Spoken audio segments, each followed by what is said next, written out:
Welcome back to the show. Per usual, we workshop the intro to the show, and today we're going a little off the beaten path. So it's cars and kicks, kicks and cars.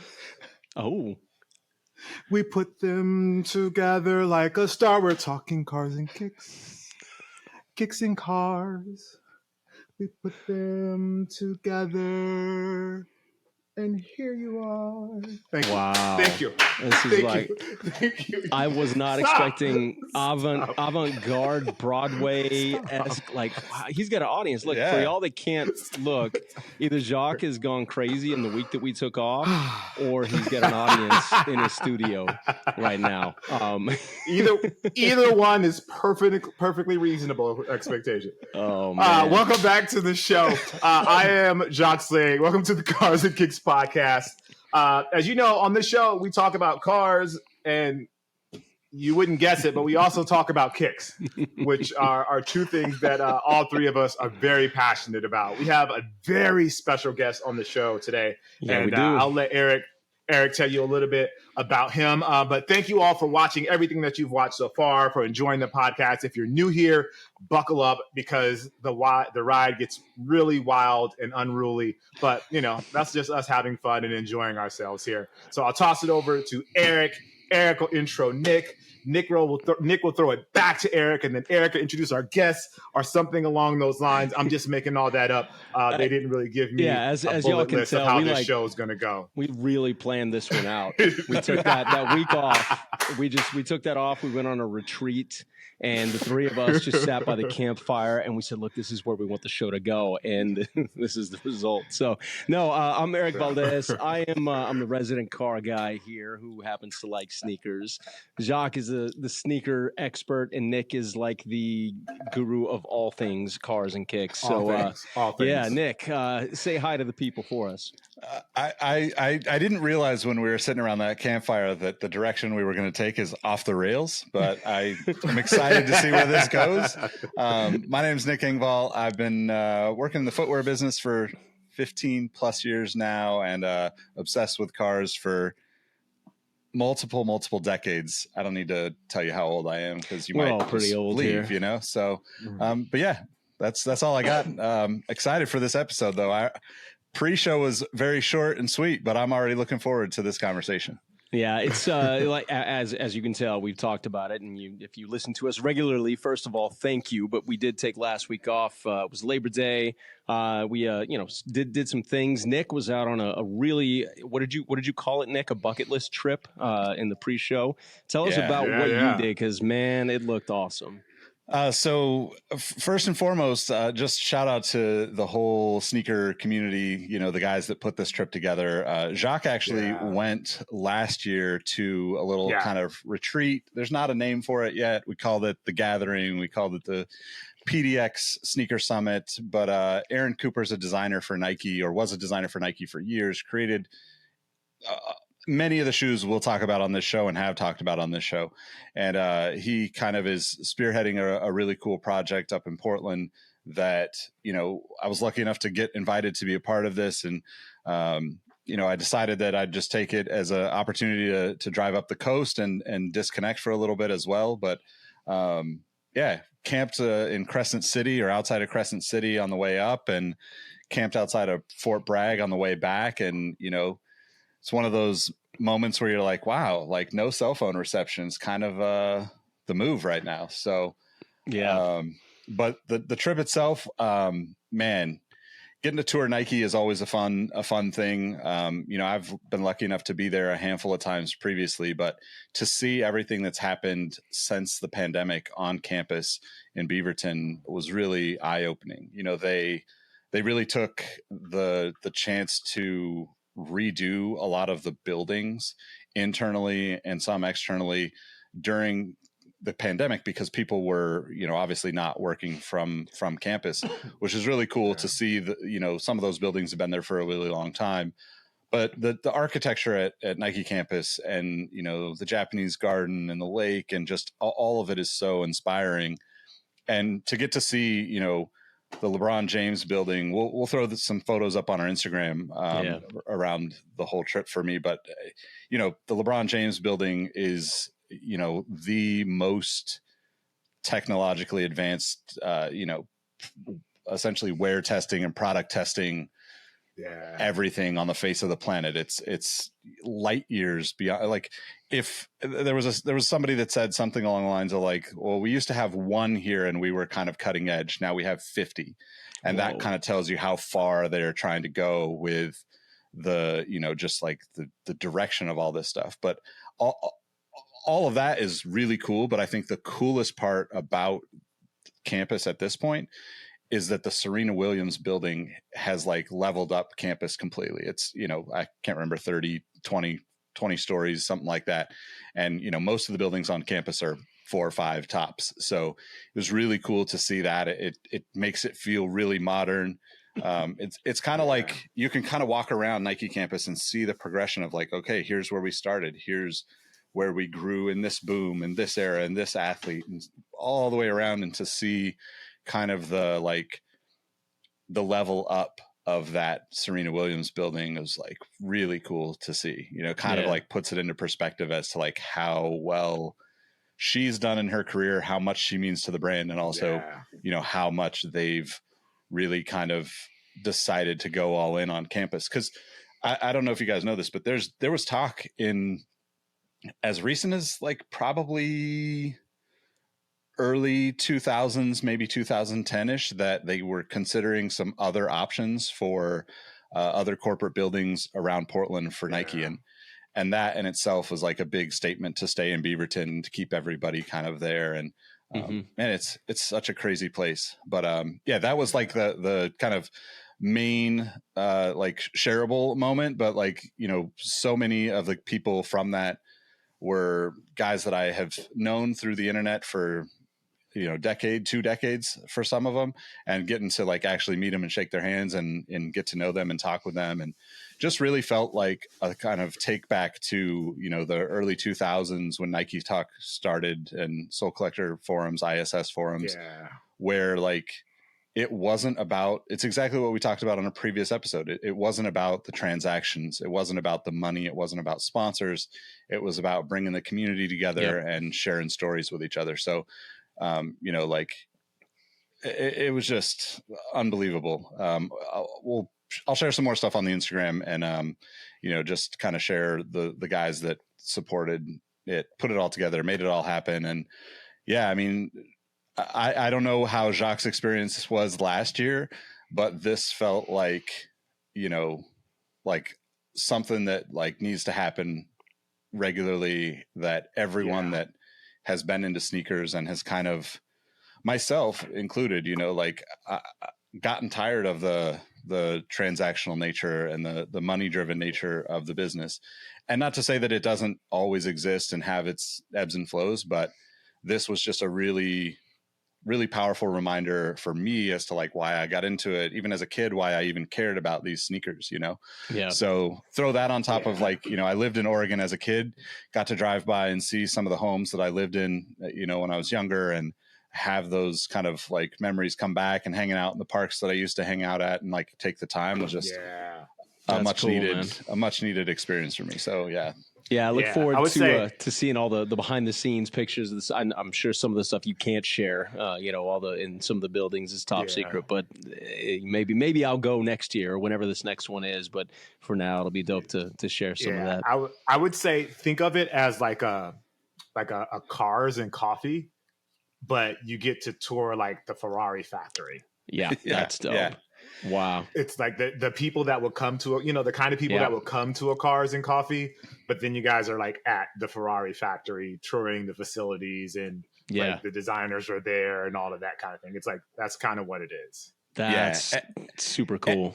And the community aspect of it, you know, it's kind of like what we talked about on the Monterey Car Week episode. You know, I think the beauty of it is like, I forget who said this. Apologies to whoever said this to me. We were standing around, you know, we're at Dead Stock Coffee, which is Ian, who owns Dead Stock, has a new location coming soon. And it's a beautiful space. It's going to be so awesome, actually in the Beaverton area.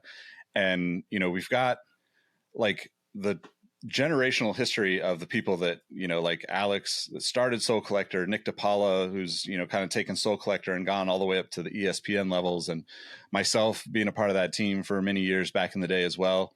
But like there were probably 50 to 100 pairs in this, kind of room that we were all sharing the stories of and looking at. And I kept saying like, it's crazy enough that I'm standing in this room with one, there were definitely a couple of shoes that I had never seen before ever, which is a rare thing, not to brag, but I obsess over this unhealthily.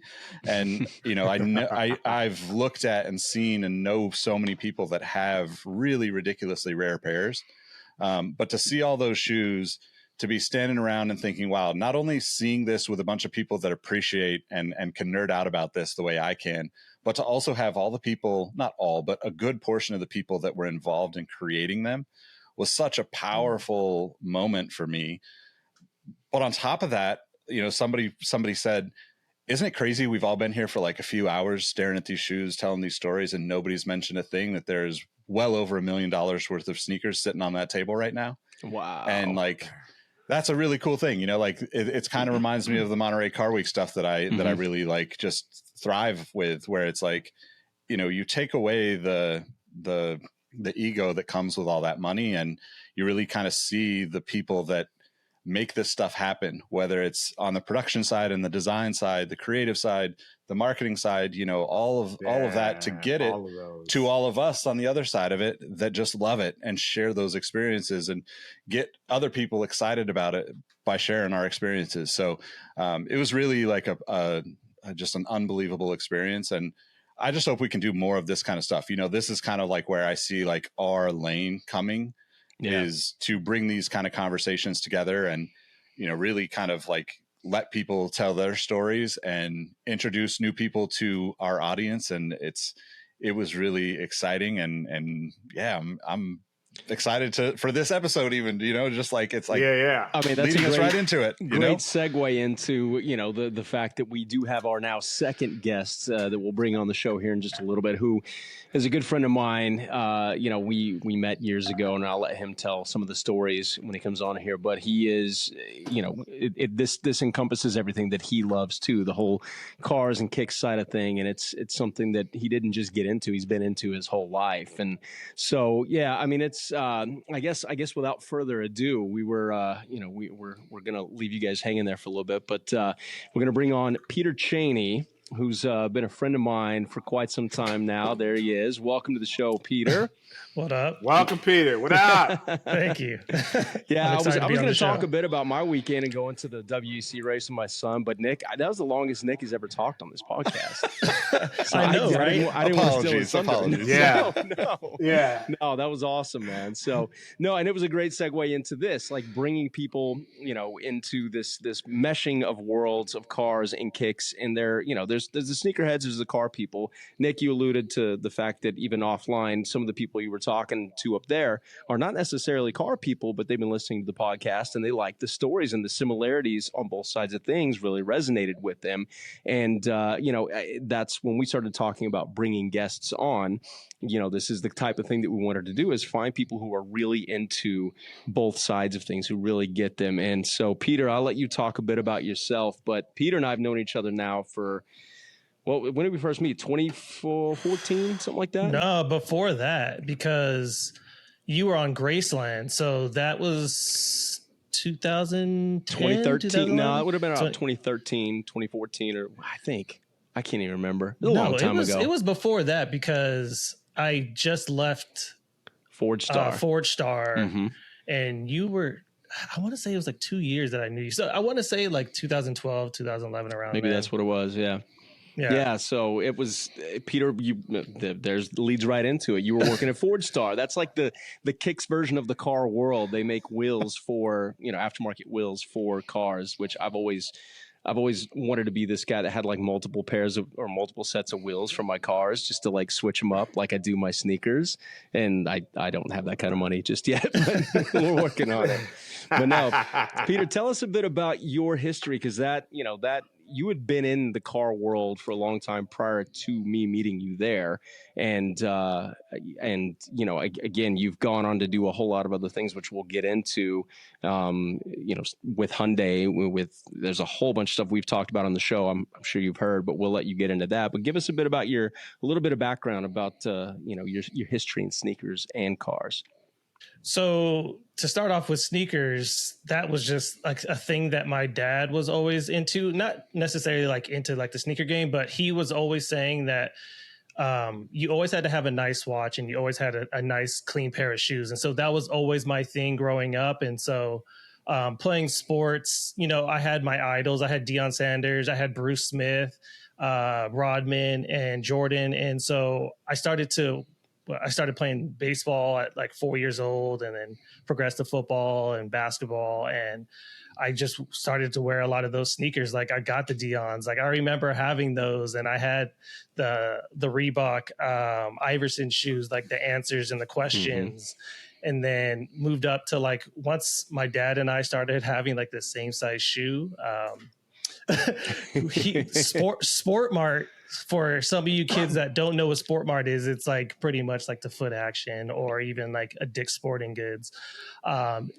Pretty much they had a buy one, get 50% off sale, like when the Jordan like 12s came out. And I remember like that was my first pair of Jordans that I ever got, because my dad got 2 pairs of them because he can only like, he's like, I can't just buy one, like it's 50% off. And then that's what like started like my whole sneaker thing. And I just kept going with it. And that's cool. And my son's he's a long way off of wearing my same shoe size, but I'm keeping a few, you know, kind of in good shape, at least in hopes that they don't fall apart by the time he's able to start wearing them. So, although I spent way too much money on him early on when he was, you know, before he was really walking, I was like, yeah, I'm going to get him these Jordans. I'm going to get him these. And I did.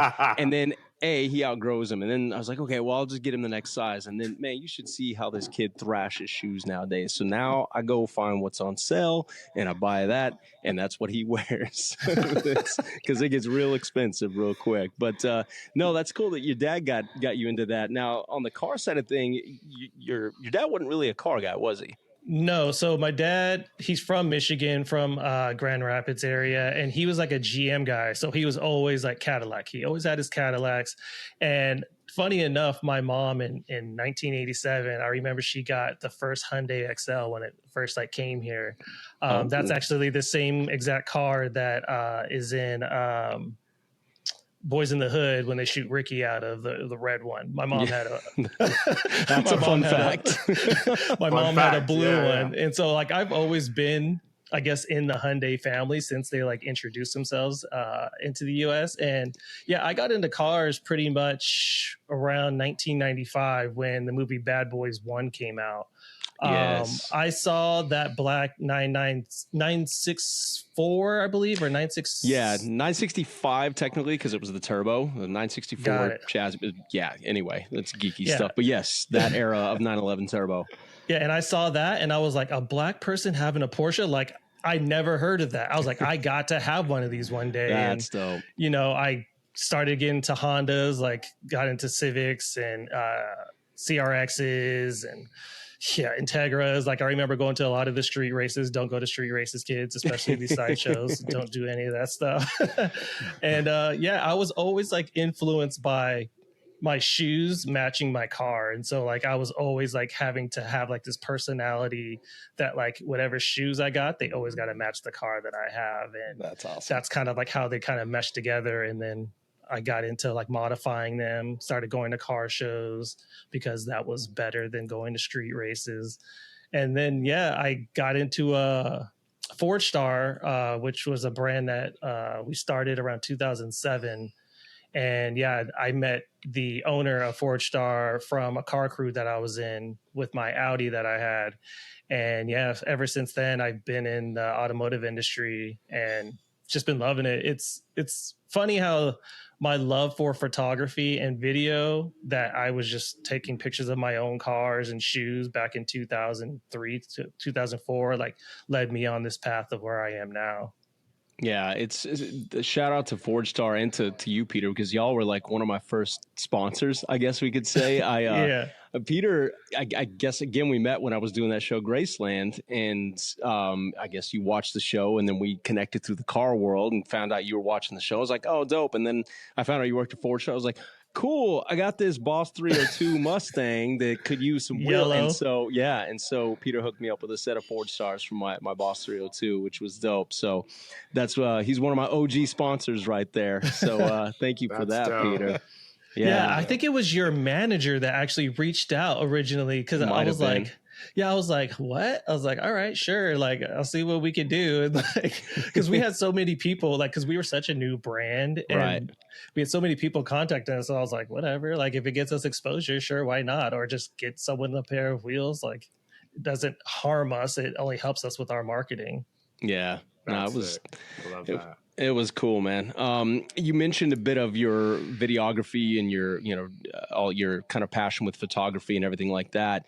And we'll get into that here in a minute too, but that's something kind of ties into how Peter and I have known each other as well, is beyond that initial friendship and that kind of like, oh, we found out we both like cars. Oh, we also like kicks. Oh, I got this opportunity. I was racing in doing some IMSA races in the Continental Sports Car Series at the time, and ended up getting an opportunity to put this whole thing together for Continental Tire, unrelated to motorsports. It was a MLS thing, because I think Continental Tire was a sponsor for Major League Soccer at the time. And Sherry Henderson, who used to work over there, shout out to Sherry, she's great. She knew that, I'm in the entertainment side of things, and they were looking to do some, I guess, for lack of a better term, like branded content stuff for the internet and for social media and everything. And so she kind of tasked me with producing some, how do you make tires and car related stuff interact with the soccer world, and how can that be cool? And Continental Tire was also making rubber for some of the soles of like Adidas. They had a collaboration with Adidas on a lot of their booth stuff, making the soles for that for a while. And so I brainstormed a bit and then put together this group of people to create this content. And Peter was one of my guys for that. So he came on and shot some of this stuff over the course of a couple days, and it turned out really cool. And so it's just we've had a lot in common for a long time, and yeah, here we are talking cars and kicks on a podcast over a decade later. So yeah, that's Jacques, amazing. We haven't brought you into the mix much because Nick and I started geeking out. They have the Honda connection and the sneaker connection, and then Peter and I. So yeah, I know you're chomping at the bit to ask some questions here, because offline, I'm going to call you out here, Peter. But Peter has been a fan of Jacques for quite some time, so this right. kind of all comes full circle here, the way this is coming together. Yeah, I mean, this is like the perfect like podcast guest. Like, he loves cars, he loves kicks, he loves videography. Like, this is everything that I think all of us are really into. So this is going to be perfect. It'll be great for, I think, the people that are watching as well, or people that are listening as well.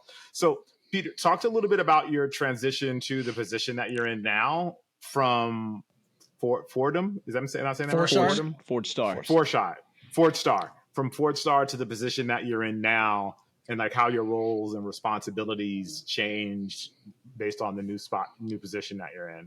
So right now, a lot of people don't know, I'm the director of content creation for Hyundai, Kia, and Genesis. And so I oversee a team of content creators that do all the photography and video for a lot of the social media that you'll see. So most of the time, if you see something on those channels, me or my team have shot it. So when I worked at Forge Star, it was kind of like I wore a lot of hats. So I did photography, I did a lot of the social media, I also did sales, and then we also like unloaded trucks and put them on there, and like I helped with like sponsorship. So wearing a lot of hats there kind of like helped me get to this position that I have now. And so I met this guy, Charlie Ashby. Shout out to Charlie. He was in the Audi community. We both had Audis, and he was telling me about this job that he had, that he was working with Hyundai, and he was, they were looking for someone kind of like me that knows cars, but that also knows the production side of it. So that knows like how they can be shot or how we can talk about certain features. And so he brought me in on the team as what do they call it now? A product specialist. So a product specialist knows anything and everything about the cars, and they know like how to feature some of the features or the cars. And so like Apple CarPlay or automatic emergency braking, all that. So I was always on set. We were always helping with the creative because we are an extension of the creative department. So I was always on set, and I was always like, you guys know, like I do photography and video, right? They're like, oh, that's cool. Like, we'll see. And so I was like, no, I've been doing it for like a long time. Like I got like automotive photographer of the year. Like I have a pedigree of like being able to do all this stuff. And so, right around 2019, 2020, I was going to leave because I was like, well, I want to have this position of being a content creator in-house.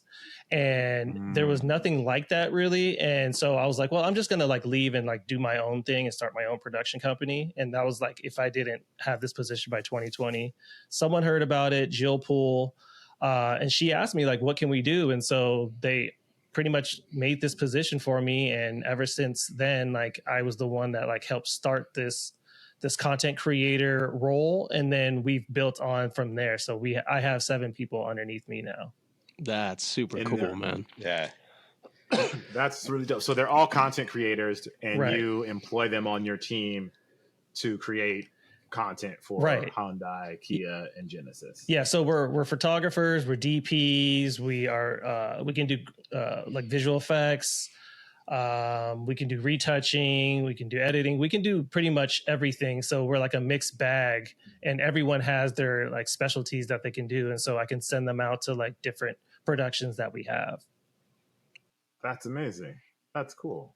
Yeah, it's So, you'll have to go look at, y'all that are listening out there have to go check out the stuff on Hyundai socials and everything, and check out Peter's body of work because it's really dope. But I wanted to touch on something here because you've been in the Hyundai world. That's the first I found out that your mom had the same car as featured in Boys in the Hood.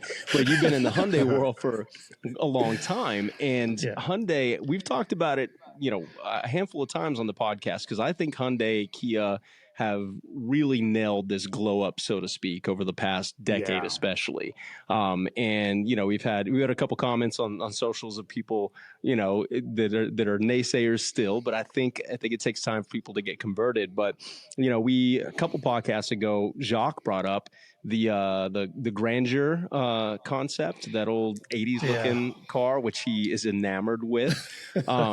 And since then there's been all this talk here recently about the Envision 74 being, it's going into production, and then there's been some backtrack and everything. So we're going to put you on the spot here, Peter, and we're going to have you talk a bit about Hyundai's direction design-wise with their inside of the inside of things, because you also own an IONIQ 5N, which is super dope. So I want to hear from the source, like how have they managed this glow up, and where are they going with all of this stuff? Well, under the NDA, let me say, first of all, that I cannot talk about the Envision 74 or the Grandeur. Like, I will say that they are close to approving it. I don't know why I keep getting all these messages on Instagram, like all these DMs, like, so I need one. How do I get it? And I was like, in the Envision 74, I'm like, this is the first I'm hearing about it, because like High Snobiety and everyone, Hype Beast, they're all posting like, yeah, it got approved. Like, and I was like, nah, like I know directly that it hasn't gotten approved. I know firsthand because I work for them. We got to backtrack because we posted that too. So no, but I know that they're like it's really serious about the Envision 74. Now, as far as the hydrogen hybrid system, I'm not sure that they're going to be doing that specifically, just because hydrogen is limited to like California, and they just shut down like 30 hydrogen stations up in NorCal. So like you're very limited. Yeah. So, and like it takes like 5 minutes, and like some people have to wear mittens when they're actually fueling because it gets so cold, like the handle does. Yeah. So the Envision 74, I'm just gonna put this out there, I don't know 100%. I think it's going to be full electric, or probably like a mild hybrid or something like that, which makes a lot of sense because that's the direction that Hyundai is kind of going now. They're going to more electrification rather than doing ICE vehicles, just because in 2035 California has to be like fully EV, like for cars that they're going to be selling, which I don't know if that's still going to stand, but Hyundai, their glow up is all because of Peter Schreier and Albert Bierman. Albert Bierman, if you guys don't know, he was like the head technical advisor for BMW M Performance. Yeah. So he's the one that did like the E36 M3 and up. And then I want to say in 2018, Hyundai probably offered him a bag and was like, hey, we want you to come over here and bring the M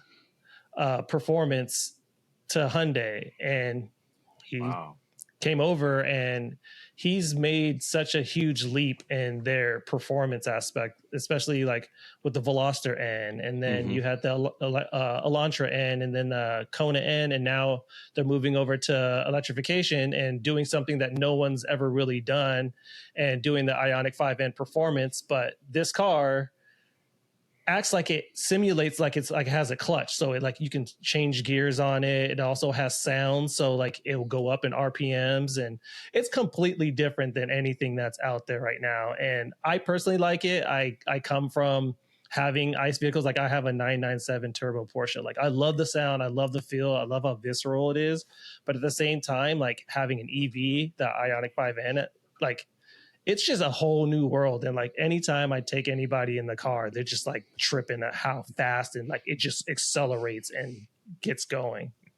I don't want to go too far off tangent here because I want to stay focused on a bit of this, but I do want to circle back to something you said at the top of the show, because I think it's extremely cool to see something like this realized. You mentioned you watching Bad Boys and seeing Will Smith's character with a black 911 turbo and how that got you into cars. And then you just let it slip that you also now happen to have a black 911 turbo. So just, I'm going to give you a little round of applause because it's cool to see dreams come full circle and get realized, man. So shouts out to you and all your hard work and realizing a dream. And that's we won't get too emotional on this, but I just had to recircle that back because it's super cool to see, man. Well, fun fact about my 997, me getting that, like I always wanted that car. Like I wanted a black Porsche. I wanted to get a 964 or 993, but they were so expensive at the time. And I was like, I don't want to get an air cooled car, pay $50,000 for it. And then there's not that many mechanics at the time that I knew that worked on them. Now I know that there's a lot like sleepers and BBI and emotion. But like at the time I was like, I don't want to spend that much money on a car that's going to like possibly cause me problems, especially in the future. And the funny thing is the only reason why I was able to even buy that car, because first of all, I have 2 kids. And so my wife and I made a deal. So we had our first daughter and I really wanted a boy. So we were going to have another kid. And so she was like, okay, if we have another girl, you get to get whatever car that you want. But if we have a boy, you have to get a mommy makeover. And so I end up having another girl and I end up getting my 997 and this is like my boy. Amazing. Wow. I mean, that's really like a win-win all the way around because, you get another kid and you still get a car. That's exactly. Dope. Oh, yeah. man. So that was an interesting thing. And people were like, I don't understand how you're able to get the car and have 2 kids. And I was like, I got a car that has back seats. And so I was able to put them in the back seat too. So that's people the reason don't realize why how practical a 911 is. It really is. It's not a great... mine. Mine isn't practical. Well, yeah, because I don't know if that's a sentence I would have ever used. I don't know if that's a sentence I would have ever We're definitely clipping that and sending it to all of our significant others. We're going to put it on social. Yeah. So I have a lot done to mine. I have a lot of suspension work because I used to track the car. So a lot of suspension work done by BBI, and it's about like 630 horsepower, 800 pounds of torque. Yeah. Jacques, you know all about that, amazing. Right? Yeah, I know exactly what that means. Like, yeah, Jacques knows. The torque. He torqued that thing up for sure. Oh man. No, shout out to BBI too, but Tim and those guys over there for all the car geeks listening here. They run a really really tight ship and do some really cool stuff with mainly 911 turbos, but some other cars as well. But going back to kind of what we were talking about with Hyundai and your position over there and in the future, because you touched on a couple of other things here that I think are worth talking about. One of them being the electrification and where you see that going, because we've talked about this on our podcast a couple times actually. You get the really like deep car guys, and I'm sure you get this too, Peter, who are still anti-EV, right? Oh yeah. And then you've got guys like me and you who are as hardcore as it gets when it comes to cars, but we also happen to have EVs in the driveway because we understand the use case and everything. Now, you touched on the 2035 rule with California and how Hyundai is gearing everything more towards electrification. What is the internal conversation like? Because right now we're seeing not necessarily a full-on decline in EV sales, but there's still some resistance to EV, moving over to EVs in other parts, especially states like Texas, where I live right now. And so what is the internal conversation like when you've got some kind of a slowdown in what we thought was just going to be this huge ramp up to EV and everybody be driving EVs by 2025, and we're not seeing that yet? So how is Hyundai handling that?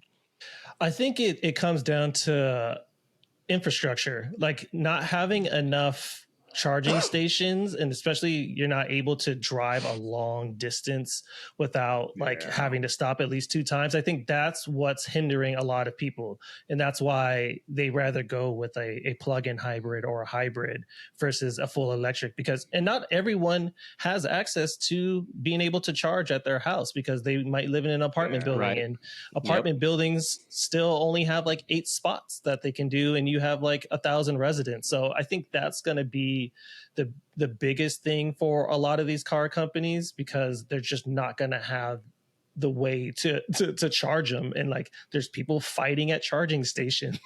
Like, it's like, come on guys, like it's 35 minutes, like just go do your thing. And like, there's no like order of like how people pull into the parking lot and then how you're supposed to like do every other stall if it's not busy. And it's like walking up to urinals. You never park in the stall right next to the stall never. that's taken. Never. And I like how you were saying that that there's a lot of gas or ICE vehicle drivers that are still like really stuck on like, they don't like electrification. They especially don't like Tesla. Like, I don't understand. Like, it's just another car brand and it's American made. I don't understand why people are like it.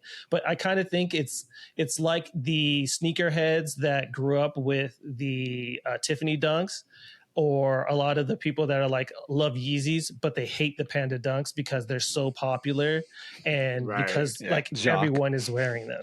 I mean, I personally don't wear Panda Dunks. I'm not a fan, but man. No, I like that comparison. I understand what you're saying a bit there. It's I witnessed a bit of, and this is going to lead me into another question about kind of Hyundai's thing, but I went to the WEC race down at COTA, Circuit of the Americas, this past weekend with my son, who's massive. He lost his mind this whole weekend watching these cars. He's been to a handful of races, but never seen the prototypes or the hypercars as they call them, and the GT cars and everything. And we got really great treatment by from WEC and the McLaren guys and AF Corsa Ferrari, and got garage tours, and Enzo sat in one of the McLaren race cars and got pictures by the Ferrari 499 SP, and it was awesome. But all that is to say, we did that in my Rivian, right? It's not a long road trip from Dallas, but it requires charging along the way. I am lucky enough to have a home charger, so 95% of the time I just plug in at the house and I'm good to go the next day, etc. But I have experienced this, being at the mercy of the infrastructure and what's out there.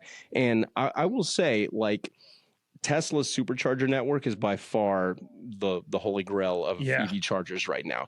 When you're at the mercy of EVgo, EV America, whatever some of these others are, half the time they're not working, they're throttled, there's people there fighting, like you said. I was able to use exclusively Tesla superchargers, with the exception of there is a Rivian charger along the way as well. I have an adapter for the Tesla charger, and was able to do that, and I find it to be completely seamless. Like, it's, you go in, you don't even have to pay at the pump like you would at a gas station. You've got an app, and it's linked to your account and your credit card, and as soon as you plug in, it knows what vehicle is being charged based on the VIN number or whatever digital stuff it's reading, and then you just get an email after you're done saying, hey, this is what your charging session cost you. Have a nice day. So my question with kind of solving the infrastructure problem is internally, is Hyundai talking about this? Are they going to be partnering like some people are with Tesla, or are they going to venture into their own charging network and start to invest in putting charging stations and stuff out there to kind of incentivize people's move over to EVs in the future? Don't quote me exactly, but I remember last year there was a time where 8 companies are going to come together, like GM, Hyundai, Honda, and I think a couple other companies, and Toyota. I think they were all going to come together and kind of make like a super pact of like, we're going to open up 50,000 chargers like in the US.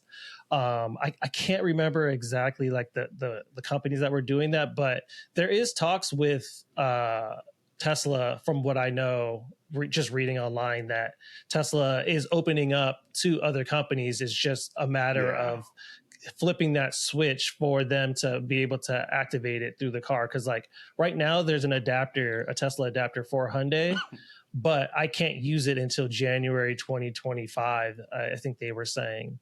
Is that's just because of the internal politics between Tesla and Hyundai and the contracts and all that other stuff? Oh, interesting. Yeah, because I think Rivian and Ford were the first to have like that adapter and have like the app work with the car, like for it to connect and everything. Yeah, that's I've interesting. been reading a lot.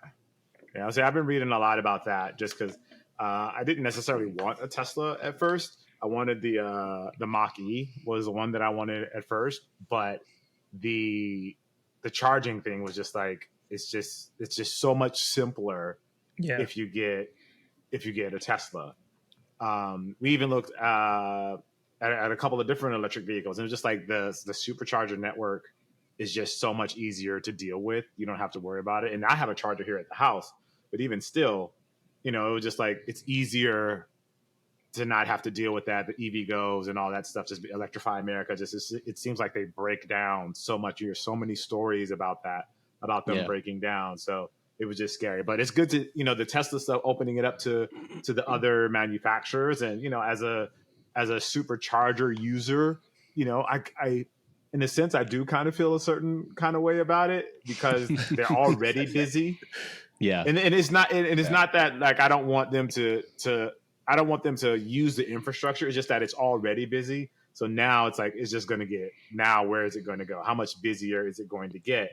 And so you want to, if anything, I want this to be like a kick in the ass for EVgo and Electrify America to really get their thing together, because it can't just be Tesla. Like we don't just have Chevron station. We have Shell and we have Arco and BP, we have all of these others.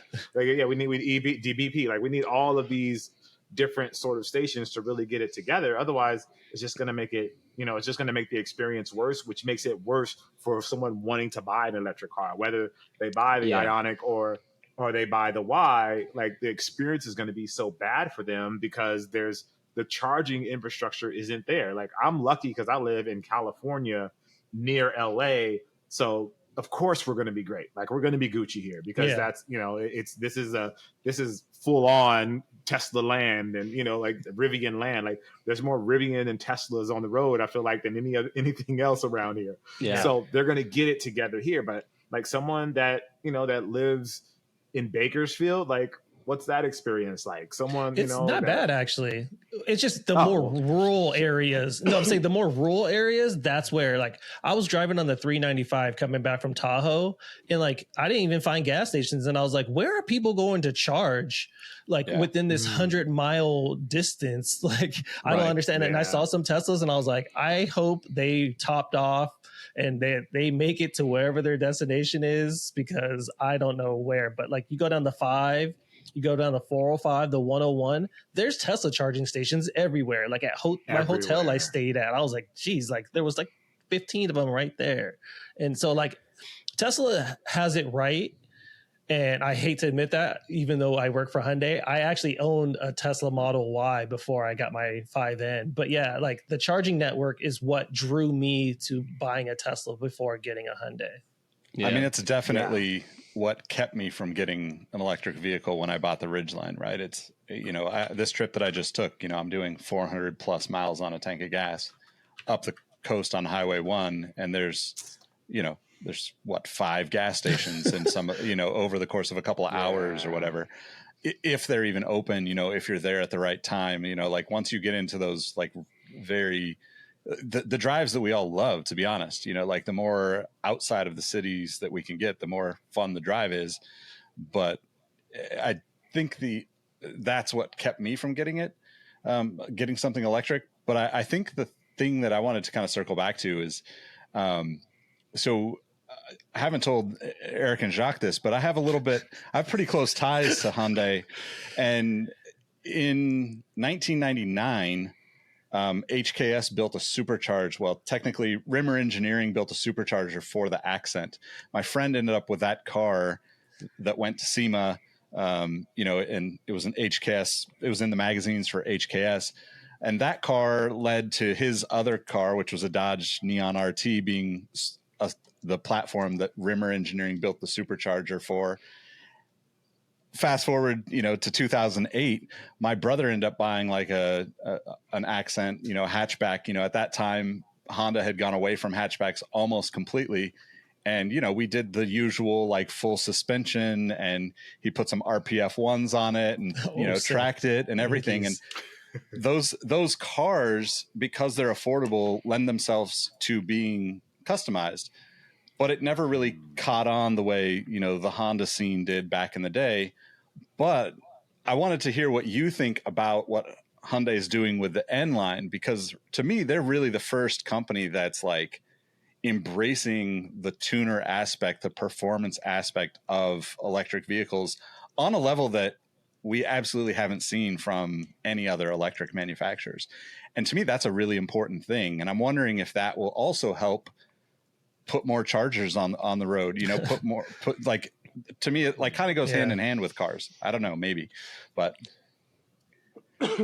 yeah, it seems like they're going 100% towards electrification, and you'll see more probably in the next couple of auto shows. I can't say exactly what, but at some auto shows, you'll be seeing some more cars and some more reveals. But yeah, I don't see many companies, especially like Honda. Like Honda doesn't really do electric cars. Like I think they have like got the Prologue and I think that's it. And then Toyota, they don't really want to do like full electric either. Like they're either doing a plug-in, or they're also doing the hydrogen with the Mirai, which is an interesting take, because even in Japan, they have like a city that's powered by hydrogen. So I think that they're more going towards the hydrogen, which again, like I said, doesn't make sense in the United States when there's only one state that really has hydrogen.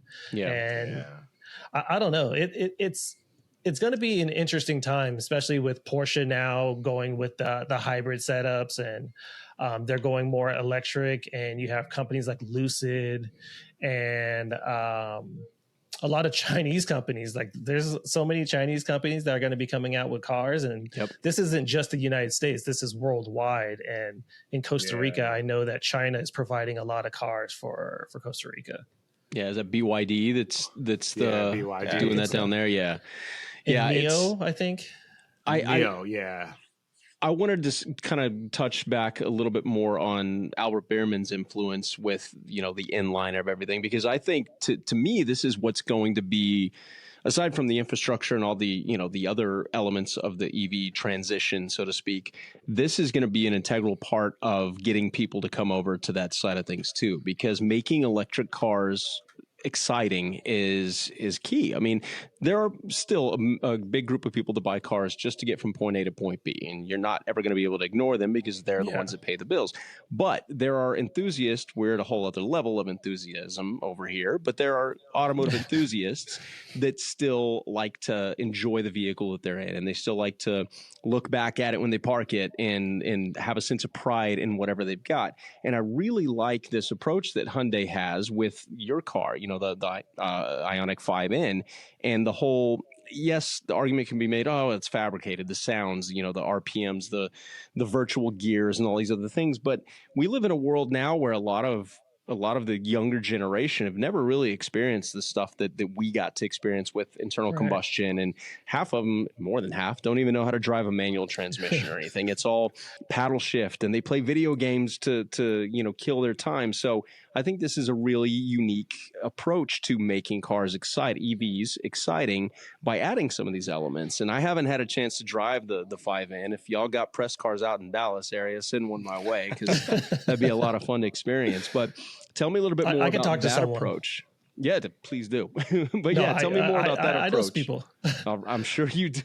Yeah. I was going to say, we'll talk about that at the end. I was going to say, because you can send a G70 over here. That'd be great. Or even like the G80. We're just going to send you our addresses at the end of this, Peter. Yeah. And you could just send cars to all of us. Just send whatever you want. I know the people that are in charge of like handing out those cars, especially to like influencers and press. And you guys are considered influencers. So like, we'll talk after this about how I can get you guys set up. That's what you were talking about, Eric. It's something I wanted to ask about, like, because I often, as an outsider, I often hear about like the way a car feels and the way that a car sounds and the rumble and all of that. And that, you know, as somebody that did music, you can't necessarily replicate that with speakers. You know what I mean? You don't give that same feeling, that same, I don't know, that same energy isn't there. How, now that you've gotten the N, do you feel, is it an approximate of what you usually feel for cars in that area? Or do you feel like this feels as genuine as it would be if this was an ICE engine? It's the weirdest thing, because so the engine sound comes from the front. And when it does its bangs and pops, it has a performance. It has a speaker in the back, and you can hear it. So like as you shift, it goes boom, boom, boom, boom, boom, like as you downshift. So it's like, it's the weirdest thing that you're able to mimic, because they actually took the sound from an Elantra N. And so they just tuned it where it's like, okay, from 2,000 to 6,000 RPMs, this is how it's going to sound. And so they're able to put that in the software. Again, I don't know all of this because I'm not an engineer or like, but that's how they engineered it to pretty much mimic one of the cars that's already existing. So it's an interesting thing, because I always leave it on, because like driving with the Tesla, it was just so numb. And I was just like, this is kind of boring. Like, but like having the sound, especially when I accelerate and like I can hear it like get louder as I'm accelerating and changing gears, like that helps a lot with a lot of feedback, especially like coming from performance cars and driving on the track. And like, I even do that with my sim racing. My sim racing like mimics the exact same feeling, because like it has force feedback, and like my pedals vibrate, the steering wheel vibrates, like everything all does everything exactly the same. That's which a lot of people don't want to hear. To Jacques' point into what you just said about your sim racing, is there something tactile with the 5N? Like, when you do the quote unquote upshifts, so to speak, do you feel a vibration of sorts, or is it just strictly the sound? When you upshift, it'll move. So like it feels like you're actually shifting. Yeah, it's like I said, I have to send you one, or like take you in a ride when you come out to LA, Jock. I'll drive up to you. Like, it's insane at how it mimics a real car. I don't understand how they did it. It's like weird. Like, let's not say real car. How it mimics an ICE car. An ICE car. Let's not say real car. Yeah, an ICE car. Good looking out, Jock. Let's as an IONIQ 5N guy, you know what I'm saying? I'm offended that you would say that my IONIQ 5N is not a real car. That is a good look, Jock. That is good. My bad. I'm sorry. It slips. It's okay. See, It's okay. As the car guy on this podcast, I think we need to set some boundaries here, guys. Oh, I think that's super fascinating, though. And I think that the draw to electric vehicles, right? This has to be a part of it. Like anybody that you ask, even at Car Week, older guy came up to me, like I was looking at these, 964 electric conversions that a company called Everati does. And he walks up to me and he's like, I just don't see how it'll work. He's still got his 85 911 and just wants that feeling, that sound, all of the, the visceral feeling that we talk about all the time. Right. But like this to me is, if nothing else, it's a stepping stone for so many people that are just curious, like, can it mimic, to what extent can it give me that feeling that we're also like just afraid of with electric vehicles? Mm-hmm. Like losing that feeling seems to be like the biggest fear for literally like in generations of like car enthusiasts. Yeah.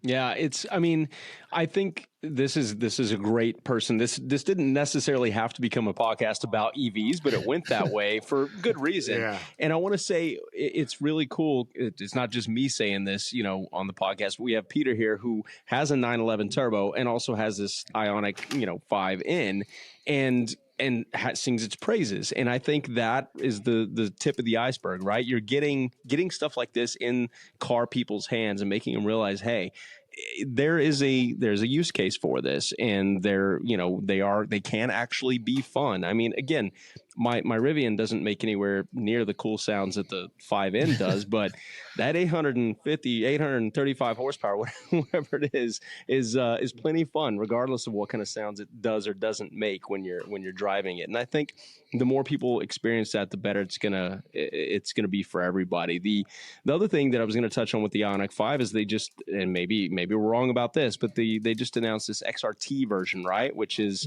like a kind of off-road or rally style version of the IONIQ 5. What can you tell us about that? I'm surprised that you knew about that. Yeah, that was actually just last week. They had a ride and drive press event, and I was actually there for that. Ah, cool. And that's going to be an interesting thing because I don't necessarily know who's going to purchase that, just because I consider the 5N as a hot hatch and not as a small SUV. So they lifted it 1 inch and then they put more protection on the front bumpers and the rear bumpers. But you also have to make sure that you have enough clearance on the bottom, because off-roading an EV, your battery tray is on the bottom and something can possibly happen. And so they've taken a lot of precaution with the XRT, and it looks cool. I don't necessarily think it's for me. I was joking around with them and saying, I want to put the bumpers and make my car look like the XRT and like lift it, but then it's fast enough where people are like, wait, what's going on here? Like, why is this lifted 5 going so fast by me? And he has like mud tires on. Like, it makes no sense. See, I see that as like the transition from like the Subaru crowd, right? So wanting to go EV and still wanting to go on their camping trips and take their dogs and throw some kayaks on the roof and maybe a rooftop tent or something like that. And so when I saw this, I got kind of excited about it. And, I think it's just kind of another niche area that they're starting to venture into. I think Rivian was one of the first to kind of, venture into adventure everything is kind of their motto, right? Yeah. And I'm paraphrasing that because I don't remember exactly what it is, but their whole thing is to kind of let the world know that, hey, you're not limited. Yes, the range is maybe 250, 300 miles or whatever. That doesn't mean you can only go 300 miles and then you're stuck. Like, there are charging networks being put in, and you can, if you plan accordingly, you can go off grid and you can, take in this case, the IONIQ 5 XRT camping for a weekend and stuff like that. And one of the things we found, my son and I went on a camping trip recently with the Rivian as well. And I got a Blackstone, these little like griddles that everybody gets to cook on and everything. Well, they make an electric one, and I plugged that into the back of my truck. And so we got up and we made breakfast. plugged the electric griddle into my electric truck and just had this nice little like bacon and egg breakfast, that was completely gasless or whatever you want to call it. There was no, none of that involved. Propane, And so it's like, it's this whole, I feel like it's a whole new world. And for me, maybe that's not so much my car guy thing. It's more of like, I've always been, even as a kid, I was intrigued by what's new technology wise, and that was part of like, even with sneakers, like when stuff would come out. Yeah, I still love my retros, but we were talking about this on a podcast recently. What's new in sneakers, what's the new technology, what's going to make it kind of exciting. And I'm always one of those that likes to be an early adopter of that stuff. And sometimes that technology, whether it be cars, whether it be sneakers, fails and you never really hear about it again. But I like to kind of be the quote unquote beta tester of a lot of this stuff. So to me, it's really cool to see what Hyundai's doing, what Rivian's doing in terms of making electric vehicles exciting. And again, did not mean this to be an EV podcast specifically, but it just kind of went that way. And we're hearing a lot of really good information from the source from our man Peter here over at Hyundai. So it's exciting times, man. Yeah, and you know how we were talking about the access to charging stations? I kind of want to put that as like in the context of like trying to get the latest drop, trying to get the latest drop through the sneakers app is like one of the hardest things. And then you're going to have to go through another source just to try to get the same shoes, but you're not going to get them at retail. I feel like that's kind of how we are with the charging situation. Yeah, that's a great way to tie it. I was gonna say that's another thing, and not that this is your fault or anything like that, but like the dynamic pricing that's happening with charging now. Like the pricing for charging is going up significantly. Like that was just reading about it, and like it's gone up like 3x in a lot of places. And it's almost like it's literally almost like getting gas at this point based on how expensive the stuff is kind of getting.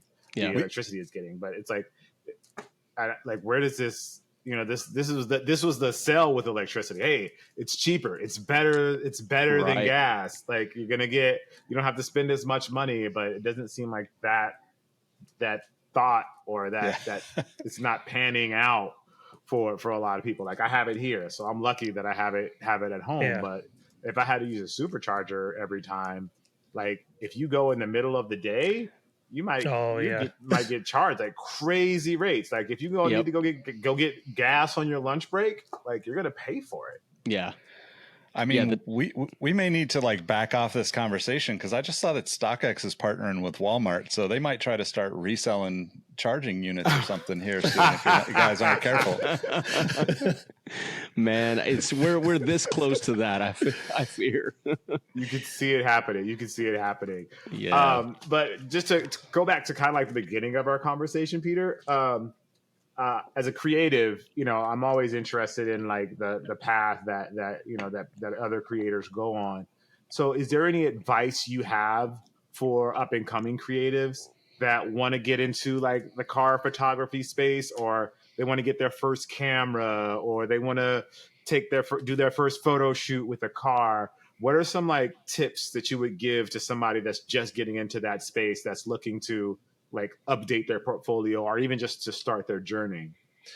First, I'm going to say you're going to suck in the beginning. Don't go out and buy some camera. Use your phone for the time being. Like iPhones and Androids are so powerful now. You can get such good images and such good video from them. So I would suggest like starting there and figure out if this is what you want to do, because I photograph what I love. Like I love my life, like with my kids, my traveling, cars, my shoes. Like find what you love and then try to photograph them and try to make it different. So I like to reverse engineer things that I see. Like if I see like how someone shot something, I'll reverse engineer. I'm like, okay, I can see the lights coming from the left side. So they created like a little shadow, and then they put a little bounce so they can put a more fill on whatever, like the wheels or whatever. And yeah, just play around and have fun. Like I don't take it too serious. And once you make it like your job, that's when it gets a little harder for you to like want to be creative and want to love what you do. Yeah, Love that's dope. It's that's a great. I love it when Jacques asks the good questions here. We go off on the tangents and stuff, and then he comes through with the deep Serious stuff, which is great. No, I love it, man. Peter, it's we could talk for hours on all this stuff, but I want to thank you for coming on the show. You are officially our second guest. So we don't have anything to give you for that, but virtual high fives. But no, man, we really appreciate you coming on, sharing some of your stories, sharing your passions for both cars and kicks. And man, I hope you continue to listen even after your episode here. You know, just forget about us. No, it's things that I'm interested in. Like, I love cars and kicks, and so that's another reason why. And I want to thank you guys. This is actually my first podcast that I've actually been invited to and actually been on, and so I want to thank you guys. Yeah, like it's weird. Like, I never get invited to be on podcasts or anything, or even like featured on anyone's channel. So I'm like, this is cool that I was able to do this and be able to use my equipment that I use, because all of this is all for all my sim racing stuff. So like all my lights and my mics and everything is all for all my sim racing. That makes sense. I was gonna say, because you have a nice setup. Lighting is nice. I was like, you got shadow side on his face. I was like, if you can see right here, an image here. That's my sim racing rig. Jacques, you should see this setup here. We got to get Jacques at least on a sim here soon. Like, do you have a sim rig, Nick, by chance? I don't at this point. I had one years back, but yeah, I need to get one. We all need to get one. Yeah. I got one nowhere near as fancy as Peter's, but that's what we need to do, is do that and then jump on virtual races together. I want to see Jacques on a virtual racetrack. Maybe even before a real racetrack, just, because it doesn't hurt as much. I would put him on there. Yeah. Yeah, it's probably the best bet before I get on an actual racetrack, just, so I don't injure myself or someone else. So I like that idea. Yeah, tune into Peter, my stuff, John. Tell people where to find you. So you can find me on Instagram, Steezy Nickel. It's SteezyNickel. And then my YouTube channel is Steezy is Gaming. So that's where I do all my sim racing, and also I do Twitch too. So Steezy is Gaming on Twitch. I live stream on Tuesdays and Thursdays. Just How do you find time for all this? So on Tuesdays and Thursdays, it's like an hour. I do league races, so it's at like 8:00. My kids are doing their homework. My kids are grown. Like my oldest is 14, my youngest is 11. Wow. My wife is off doing her own thing, so it's like that's my time to like go and do what I want to do. Yeah. And on the weekends, like sometimes on Saturdays, I'll race with my teammates, and we'll do like endurance races. So I'll do 24-hour races, 12-hour races, 6 and 8-hour races. Like on my sim. So yeah, that's crazy. Well, that Peter, is crazy. Thank you again for joining us, man. I'm honored that we could be your first podcast. Yes. And everybody, you can rewind the pod to find at Steezy Nickel on all the socials if you didn't get that. I'm Eric Valdez. It's at Eric Valdez, ErikValdez. Nick. I'm at Nick Engvall, NickEngvall. Shock. And I'm Jacques Slade, at Cousteau, Kustoo, on all the places on the internet. We are the Cars and Kicks podcast. Hope you enjoy. Make sure you follow us on all of the places: Apple, Spotify, Amazon, all the places, YouTube, we're there. Subscribe, leave comments. I think we've got to tell them to review, leave us a good review. Absolutely. Tell your mama and them, so that they watch, and then make your kids watch it when they don't do their homework, so they learn something. All right, y'all. We appreciate you. Thank you for watching, and we'll see you next week. See y'all.